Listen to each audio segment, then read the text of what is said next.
A stable marriage, marriage that pleases the Lord. So today, beloved people, our study case is the family of Job. Today, our study case is family of Job. We want to see how Job lived in marriage, how he ran his family,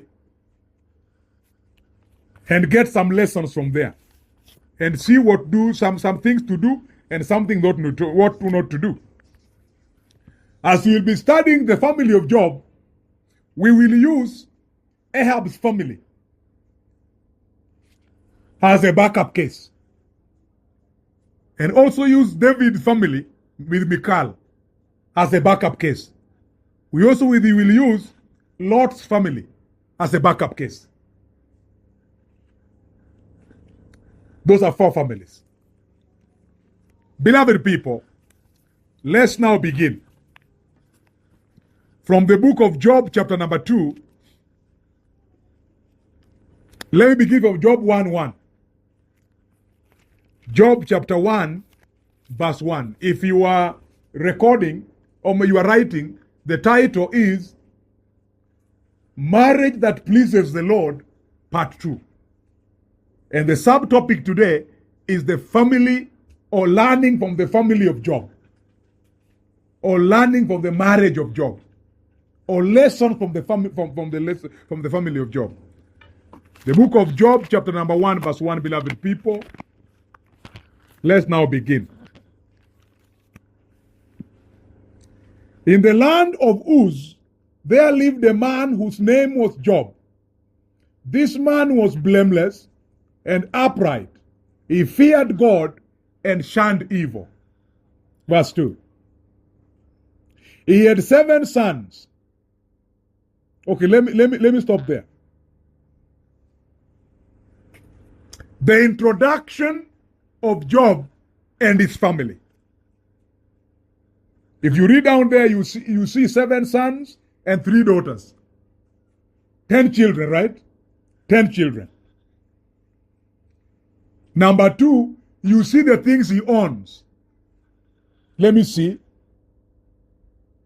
He owns 7,000 sheep. 7,000 sheep. 100 is already a serious matter. But this guy had 7,000 sheep. 7,000. Then he's saying 3,000 camels. That's already 10,000 now. 7 plus 3, 10,000. Then 500 yoke of oxen. Then 500 donkeys. And a large number of servants, unnumbered. 10 children. Very rich family. The husband is known in the Bible as blameless, righteous, fears. Let me read again. Feared God, blameless, upright, and shuns evil. That's the introduction of a man. What a beautiful family. 10 children, 7 sons, 3 daughters. At home is stable. With a lot of flock, a lot of them, with a number of servants. Then you go straight to chapter 2. For you now to see how this family is. Because the Bible is explaining of somebody very steady. Let us go to the book of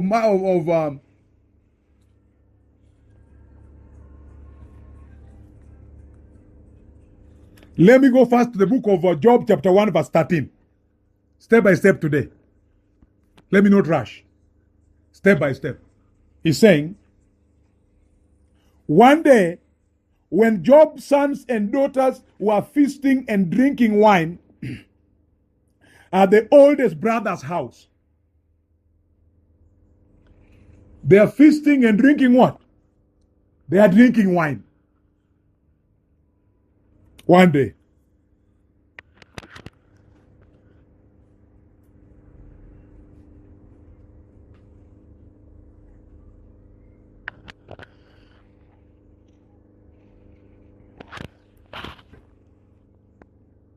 One day they were eating and drinking wine. The father is righteous, shuns evil, blameless. The sons are drinking. Let us go to Job chapter 1, verse 9. Let me give a verse 8. Then the Lord said to Satan, have you considered my servant Job? Time comes when the families are being considered. Remember the book of Matthew 7. When every building was tested, you test the durability and the strength of every marriage. Time comes when every marriage goes through test.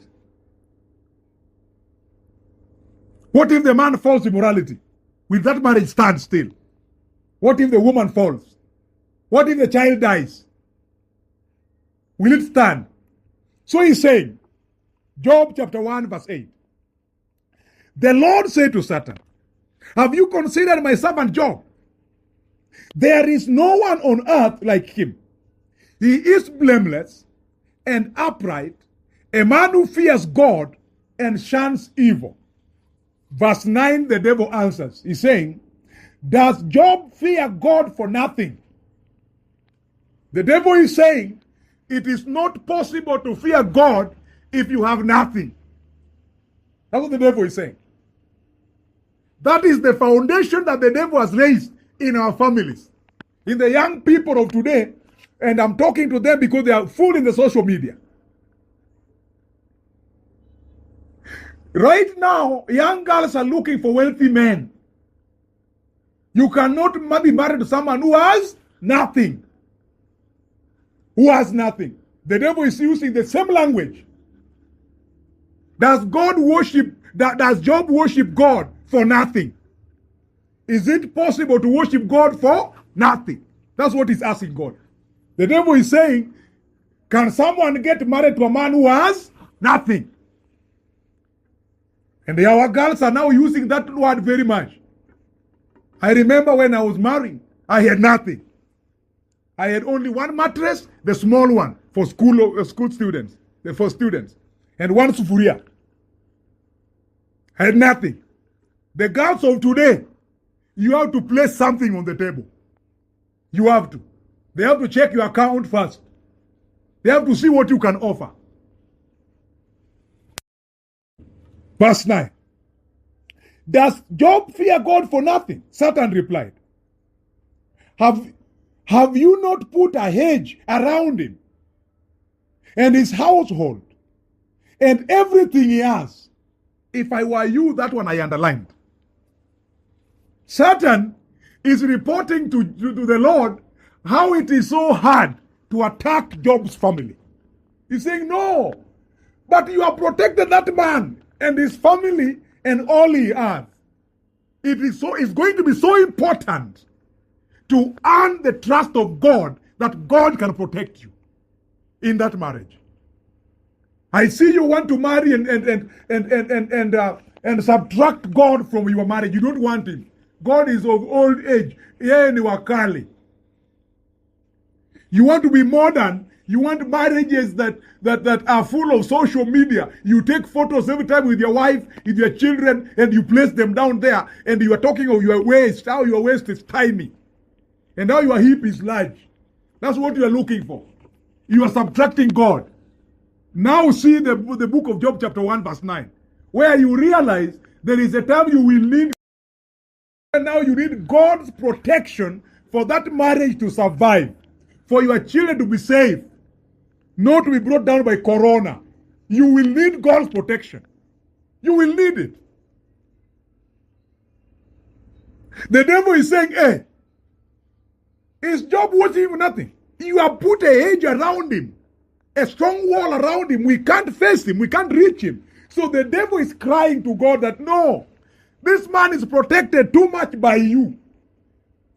So why? Protected too much by God because he laid the foundation, which is God. How will God protect you when the foundation you are laying in marriage, when you are married, you are ignoring him? You don't want him. He's too boring. Church is boring. He's saying, you have blessed the work of his hands. You will need God's blessing in your marriage. That is why it is so important that when you are identifying a partner, you don't ignore God. And I'm going to bring you to details today. Very serious details. Very serious details today. He's saying, you have blessed the work of his hands so that his flocks and his herds are spread throughout the land. You have blessed him. You are going to need God's blessings in your ndoa, in your marriage. So don't ignore God. It is so important to begin with the right foot. Godliness. I've said two very important things. The right foundation is born again. Insist on salvation. Number two, I've said, ensure that that man worships God with you. That woman with you. Church, the same ministry, I mean. The same ministry. Maybe the church and same ministry. Do not ignore worship. Because it is worship that attracts the blessings of God. Don't ignore. Then he's saying,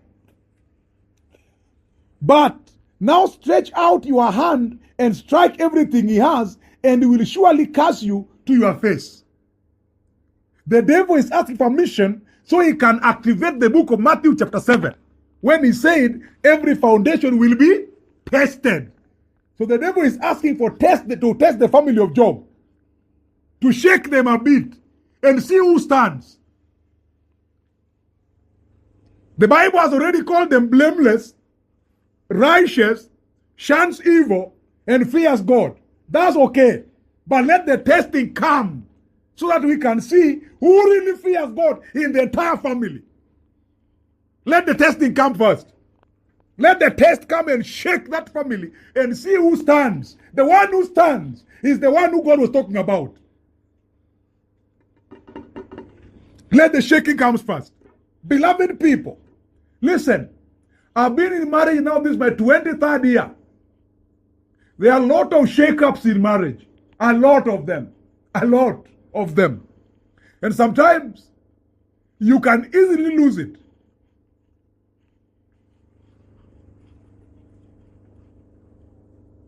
The devil is asking, no, but this guy is an anawiri. He is flourishing in his family and everything is touching because of you, God. So you begin to realize the importance of God in marriage. You can't ignore God. You can't. Young men, young ladies, please. Don't just meet someone on the kule. Someone telling me, no, Bishop, now you see these people of the ministry are not approaching us. And those who are approaching us are outsiders. And I said, that's okay. You are bringing up outsiders. What is it that you are doing that is attracting only outsiders? How comes you're not attracting people in the church? You are attracting only outsiders. What do you do when you're outside there? Some of us in the church, sometimes we get so down because you have waited for so long. Nobody coming your way. Until now you are willing to receive anybody. You are saying, Apana, whoever comes now, whether he come from which church, me, I don't care. Whether he's a drunkard, whether he's who, I don't care. I just want to be married. No, you don't just want to be married. You want to get the right partner. Not just marriage. Because in that marriage, you will need God. The worst thing is to be married to a drunkard who get drunk and come to the house and then he vomits on the bed. And then you have to wipe it. You give him food, you fry your egg very well and with a beautiful plate to bring before him, then he vomits inside it. And you have to clean it and clean it. He's smelling alcohol and cigarette. Smelling alcohol and cigarette, and then you have to sleep on the same bed. On the same bed. Sometimes they call me. That man brought a woman on his own bed, and the wife was around. He told the wife to sleep down, and he's sleeping with a woman on the bed, his own bed. And tell the wife, you can do what you wish. If you want to go, just go. I don't care. Then that is when you realize you missed God. That is when you get calling pastors to come for your help. But when you were told, please, lay the right foundation, you said time was bad. You were delaying. You were delaying, time was bad. You better delay but get the right man. You better delay but get the right woman. I always say, it is not just marriage, it's a holy marriage. If it is not holy, then it better be. It better be. Don't just marry anybody. You will regret and cry. Like Malachi 2. Flood in the altar of the tears. Because ignored God.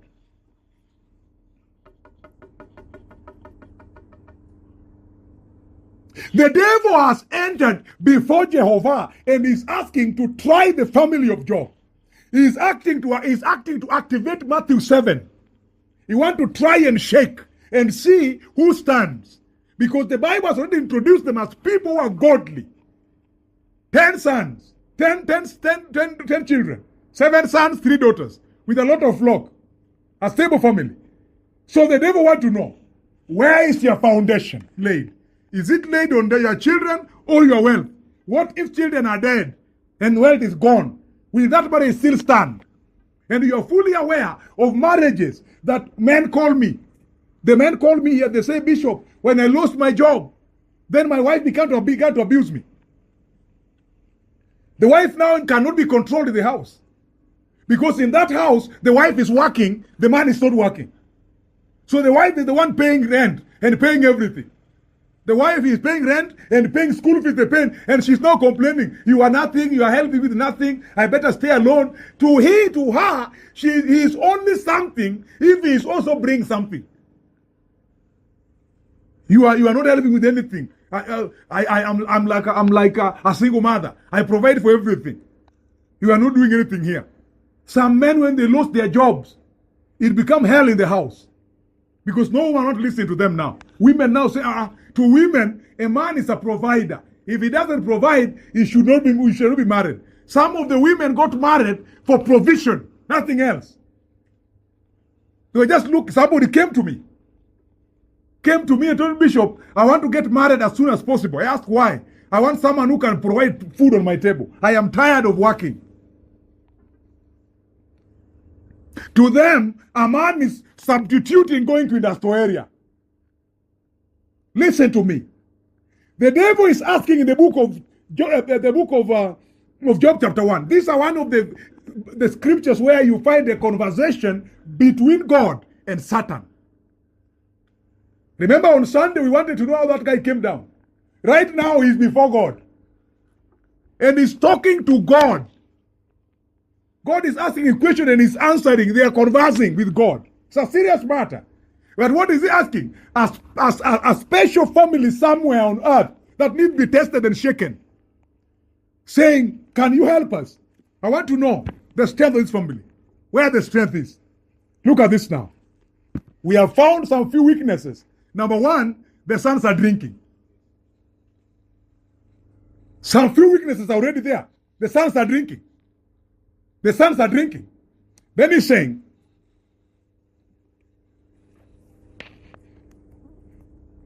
verse 12. The Lord said to Satan, very well then, everything he has is in your hands, is in your power, but on the man, do not lay a finger.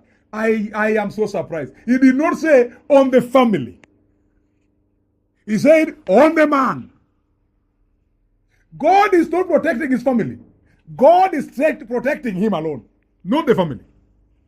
On the man, don't lay a finger. But everything he has, move on. This is a shocking. Listen to this now. He's saying,